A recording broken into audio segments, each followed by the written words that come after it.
Alphonse Daudet, extrait des Lettres de mon moulin. Le secret de Maître Cornille. Français Mamaille, un vieux joueur de fifre qui vient de temps en temps faire la veillée chez moi en buvant du vin cuit, m'a raconté l'autre soir un petit drame de village dont mon moulin a été témoin il y a quelque 20 ans. Le récit du bonhomme m'a touché et je vais essayer de vous le redire tel que je l'ai entendu. Imaginez-vous pour un moment, cher lecteur, que vous êtes assis devant un pot de vin tout parfumé et que c'est un vieux joueur de fifre qui vous parle. Notre pays, mon bon monsieur, n'a pas toujours été un endroit mort et sans refrain comme il est aujourd'hui. Autre temps, il s'y faisait un grand commerce de meuneries et, 10 lieues à la ronde, les gens des mâts nous apportaient leur blé à moudre. Tout autour du village, les collines étaient couvertes de moulins à vent. De droite et de gauche, on ne voyait que des ailes qui viraient au mistral par-dessus les pins, des ribambelles de petits ânes chargés de sacs, montant et dévalant le long des chemins, et toute la semaine c'était plaisir d'entendre sur la hauteur le bruit des fouets, le claquement de la toile et les dia des maîtres meuniers. Le dimanche, nous allions au moulin par bande, là-haut les meuniers payaient leur muscat. Les meunières étaient belles comme des reines, avec leurs fichus de dentelle et leurs croix d'or. Moi, j'apportais mon fifre, et jusqu'à la nuit noire, on dansait des farandoles. Ces moulins-là, voyez-vous, faisaient la joie et la richesse de notre pays. Malheureusement, des Français de Paris eurent l'idée d'établir une minoterie à vapeur sur la route de Tarascon. Tout beau, tout nouveau, les gens prirent l'habitude d'envoyer leur blé aux minotiers, et les pauvres moulins à vent restèrent sans ouvrage. Pendant quelque temps, ils essayèrent de lutter, mais la vapeur fut la plus forte, et l'un après l'autre pécaïrent. Ils furent tous obligés de fermer. On ne vit plus venir les petits ânes, les belles meunières vendirent leurs croix d'or, plus de muscat, plus de farandole. Le mistral avait beau souffler, les ailes restaient immobiles. Puis, un beau jour, la commune fit jeter toutes ses masures à bas, et l'on sema à leur place de la vigne et des oliviers. Pourtant, au milieu de la débâcle, un moulin avait tenu bon et continuait de virer courageusement sur sa butte à la barbe des minotiers. C'était le moulin de Maître Cornille, celui-là même où nous sommes en train de faire la veillée en ce moment. Maître Cornille était un vieux meunier, vivant depuis 60 ans dans la farine et enragé pour son état. L'installation des minotieries l'avait rendu comme fou. Pendant 8 jours, on le vit courir par le village, ameutant tout le monde autour de lui et criant de toutes ses forces qu'on voulait empoisonner la Provence avec la farine des minotiers. « N'allez pas là-bas, disait-il, ces brigands-là, pour faire le pain, se servent de la vapeur, qui est une invention du diable, tandis que moi, je travaille avec le Mistral et la Tramontane, qui sont la respiration du bon Dieu. » Et il trouvait comme cela une foule de belles paroles à la louange des moulins à vent, mais personne ne les écoutait.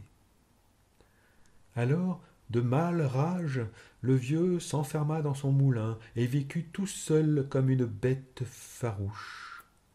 Il ne voulut pas même garder près de lui sa petite fille Vivette, une enfant de 15 ans qui, depuis la mort de ses parents, n'avait plus que son grand-père au monde.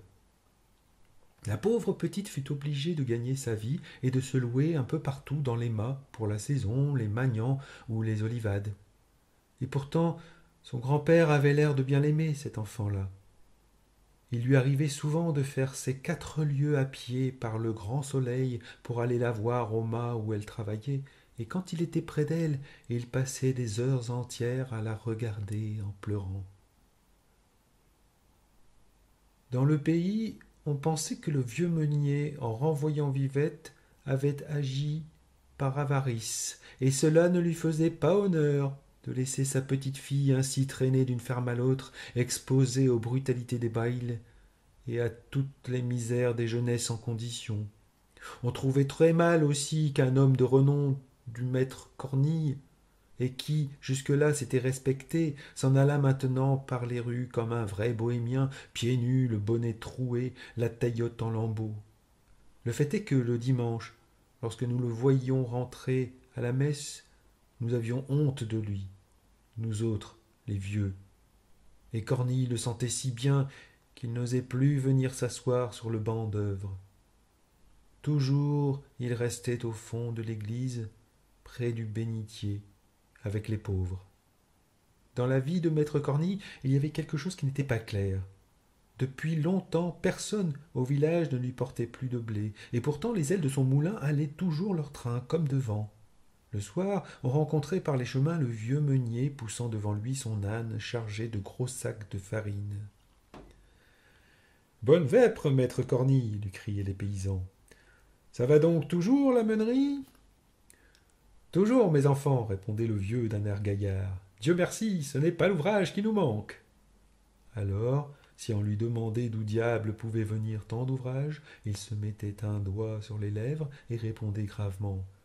Motus, je travaille pour l'exportation. Jamais on n'en put tirer davantage. Quant à mettre le nez dans son moulin, il n'y fallait pas songer. La petite Vivette elle-même n'y entrait pas.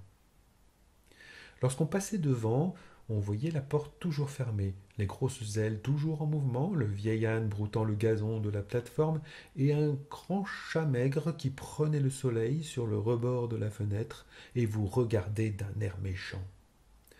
Tout cela sentait le mystère et faisait beaucoup jaser le monde. Chacun expliquait à sa façon le secret de maître Cornille, mais le bruit général était qu'il y avait dans ce moulin-là encore plus de sacs d'écus que de sacs de farine. À la longue, pourtant, tout se découvrit. Voici comment. En faisant danser la jeunesse avec mon fifre, je m'aperçus un beau jour que l'aîné de mes garçons et la petite Vivette s'étaient rendus amoureux l'un de l'autre. Au fond, je n'en fus pas fâché, parce que, après tout, le nom de maître Cornille était en honneur chez nous, et puis ce joli petit passereau de Vivette m'aurait fait plaisir à voir trotter dans ma maison. Seulement, comme nos amoureux avaient souvent occasion d'être ensemble, je voulus, de peur d'accident, régler l'affaire tout de suite, et je montai jusqu'au moulin pour en toucher 2 mots au grand-père. Ah, le vieux sorcier! Il faut voir de quelle manière il me reçut. Impossible de lui faire ouvrir sa porte. Je lui expliquai mes raisons tant bien que mal à travers le trou de la serrure, et tout le temps que je parlais, il y avait ce coquin de chat maigre qui soufflait comme un diable au-dessus de ma tête. Le vieux ne me donna pas le temps de finir et me cria fort malhonnêtement de retourner à ma flûte, que si j'étais pressé de marier mon garçon, je pouvais bien aller chercher des filles à la minoterie. Pensez que le sang me montait d'entendre ces mauvaises paroles, mais j'eus tout de même assez de sagesse pour me contenir, et, laissant ce vieux fou à sa meule, je revins annoncer aux enfants ma déconvenue. Ces pauvres agneaux ne pouvaient pas y croire. Ils me demandèrent comme une grâce de monter tous deux ensemble au moulin pour parler au grand-père. Je n'eus pas le courage de refuser, et voilà mes amoureux partis. Tout juste comme ils arrivaient là-haut, maître Cornille venait de sortir. La porte était fermée à double tour, mais le vieux bonhomme, en partant, avait laissé son échelle dehors, et tout de suite l'idée vint aux enfants d'entrer par la fenêtre, voir un peu ce qu'il y avait dans ce fameux moulin. Chose singulière. La chambre de la meule était vide. Pas un sac, pas un grain de blé, pas la moindre farine au mur ni sur les toiles d'araignée. On ne sentait pas même cette bonne odeur de froment écrasé qui embaume dans les moulins. L'arbre de couche était couvert de poussière, et le grand chat maigre dormait dessus. La pièce du bas avait le même air de misère et d'abandon. Un mauvais lit, quelques guenilles, un morceau de pain sur une marche d'escalier, et puis, dans un coin, 3 ou 4 sacs crevés, d'où coulaient des gravats et de la terre blanche. C'était là le secret de maître Cornille. C'était ce plâtras qu'il promenait les soirs par les routes, pour sauver l'honneur du moulin et faire croire qu'on y faisait de la farine. Pauvre moulin, pauvre Cornille. Depuis longtemps, les minotiers leur avaient enlevé leur dernière pratique. Les ailes viraient toujours, mais la meule tournait à vide. Les enfants revinrent, tout en larmes, me conter ce qu'ils avaient vu. J'eus le cœur crevé de les entendre. Sans perdre une minute, je courus chez les voisins. Je leur dis la chose en 2 mots, et nous convînmes qu'il fallait, sur l'heure, porter au moulin de Cornille tout ce qu'il y avait de froment dans les maisons. Sitôt dit, sitôt fait. Tout le village se met en route, et nous arrivons là-haut avec une procession d'ânes chargés de blé, du vrai blé celui-là. Le moulin était grand ouvert. Devant la porte, maître Cornille, assis sur un sac de plâtre, pleurait, la tête dans ses mains. Il venait de s'apercevoir en entrant que, pendant son absence, on avait pénétré chez lui et surpris son triste secret. « Pauvre de moi, disait-il, maintenant je n'ai plus qu'à mourir, le moulin est déshonoré. » Et il sanglotait à fendre l'âme, appelant son moulin par toutes sortes de noms, lui parlant comme à une personne véritable. À ce moment, les ânes arrivent sur la plate-forme, et nous nous mettons tous à crier bien fort, comme au beau temps des meuniers. « Ohé, du moulin! Ohé, maître Cornille !» Et voilà les sacs qui s'entassent devant la porte, et le beau grain roux qui se répand par terre de tous côtés. Maître Cornille ouvrait de grands yeux. Il avait pris du blé dans le creux de sa vieille main, et il disait, riant et pleurant à la fois, « C'est du blé, Seigneur Dieu, du bon blé.